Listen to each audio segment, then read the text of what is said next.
sa atin ng isang magaling na coach, ang aking one of my partners.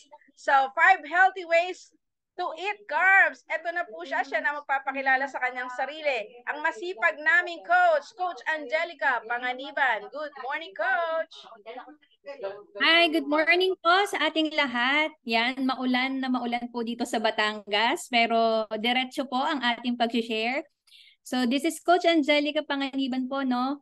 So nag-start po ang journey ko, na-meet ko yung napakaganda kong sponsor sa kanyang tindahan, no? And then nag-start ako ng 10 days sa program, nag-lose ako ng almost 4 kilos. Through the help of nutrition and of course yung discipline, no, natulungan na maging maayos yung aking PCOS. At the same time, nag-stop din po ako sa aking bone therapy at age 22 years old. So, habang nag-herbalife ako, habang umiinom at habang nag-share, nagtatrabaho po ako bilang isang restaurant manager.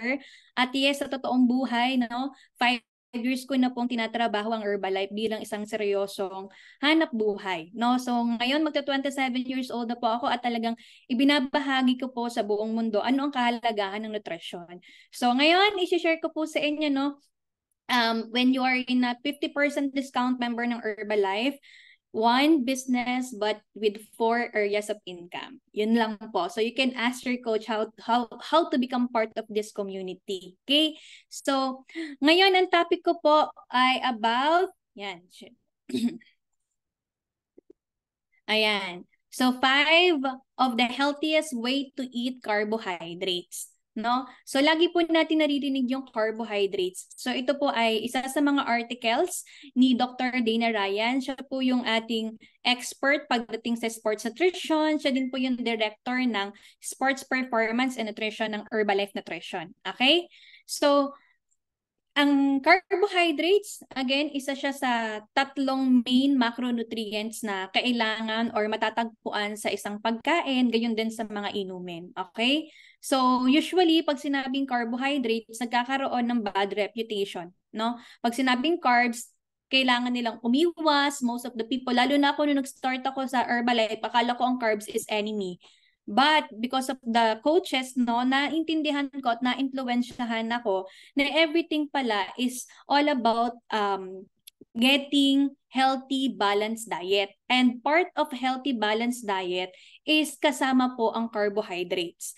At majority ng sinasabing balanced diet is 40% of it should be carbs. Okay? So, ibig sabihin, kapag tinignan ko pala yung isa kong kinakain o yung iniinom, kailangan pala 40% of it is carbohydrates.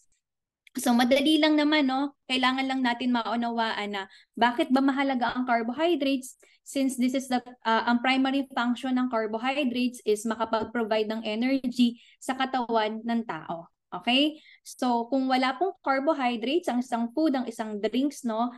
Diyan po pwedeng mangyari kung papasok ka sa isang diet, papasok ka sa isang lifestyle, no? Pwedeng mabilis manghina ang isang katawan ng tao. Okay? That's why in the Herbalife community, we teach the balanced way of eating right or eating or changing your lifestyle into balanced nutrition lifestyle. Okay? So, ito po yung mga sources na pwede po nating pagkuhanan ng magandang klase ng carbohydrates. According to Dr. Dana Ryan, may mga fruits such as dark berries, katulad ng blueberries, raspberries, and strawberries. Ito kasi yung mga berries o mga klase ng carbs na mataas yung anti-inflammatory property sa ating katawan. And of course, yung mga dark leafy greens are better carbohydrate source compared to other color of carbs. Andyan po yung, usually ito rin naman po talaga yung kinakain natin. Okay? So next po. So if you gonna check on ano po ba yung ang mga carbs na maganda, yes, meron pong carbs na mabilis po maka-affect sa taas at pagbaba po ng sugar level or glucose sa ating bloodstream. So ngayon, you have to be wise lang sa pagpili ng anong klase ng carbohydrates. Okay? So ito po yung mga keys to getting the carbohydrates right. Number 1, if you're gonna choose po yung carbs natin, check on the labels on the whole grain products, or more whole meal, the better. Kasi usually, every time you go to market, no, or yung may mga nutrition facts, okay, may mga labels dyan na not really exact doon po sa nakalagay. Okay? May mga advertisement po kasi na i-highlight nila yung isang factor, but majority na nutrition facts, hindi naman talaga yun yung makukuha from that certain food. Okay? Carbs come from more than just starchy bread, pasta, rice, and potatoes. Okay? Fix lang natin, Angel, yung slides. Okay po. Sige po. Yan. Yan. So carbs, thank you po, Coach Alvin. Carbs come from more than just starchy breads, pasta, and potatoes. Yan, pagka nagpo-post yung mga sa Facebook na makikita nyo, Carbs Day. So ang mga nakapost sa kanila, pasta, di ba? Iba't ibang luto ng pasta, okay? Iba't ibang putahe. Pero sabi ni Dr. Dina Ryan, try to switch yung ganong postings daw o yung mga ganong mindset na pag sinabing carbs, andyan yung different kind of fruits, andyan yung different kinds of vegetables, okay? Kung carbs day yan, hindi lang natin pag-uusapan yung mga puting kanin, hindi lang natin pag-uusapan yung puting tinapay. Pag-usapan natin yung mga carbohydrates na makakatulong sa human health, okay? And cook carbs the way you're going to enjoy them most. Okay? So, connected dun sa kanina kong sinabi, no? Kung may gusto kang mga carbs, okay? You can, according to Dr. Dina Ryan, pwede mong laruin, no? Pwede kang ang pagluluto, hindi naman ganun ka-strict. As much as, nakukuha mo yung tamang grammage ng carbohydrates mo on a daily basis. Okay? Everybody needs carbohydrates for energy and not just for the athletes. Okay? And don't be afraid of carbohydrates because ang carbohydrates po, yan po ang provide sa atin ng energy. But please, always think of what kind of energy ang ipapasok nyo. Yun ba yung sustainable energy from that carbs or energy na pag kinausap ka hindi ka rin makakasagot. Okay? Energy na after 30 minutes nawawala. Okay? Yan. So next. Ayan. So of course in Herbalife, the best products, no, or the number one health shake, yan yung breakfast natin. At yung breakfast natin na yan ay merong pong carbohydrates. Okay? Usually naririnig natin it's good because it's protein-based, pero alam niyo po ba na majority ng kanyang calorie ay came from carbohydrates? Yan. So next po. Ayan. So in Herbalife again, we teach about balance, no? If you drink just shake, no, hindi rin po namin recommend na okay, just drink shake and then after nun wala na. No. Everything is all about balance. 30% fats, 40% carbohydrates, and under that carbohydrates is 25 grammage po ng fiber and 30% ng protein. Okay? Next po.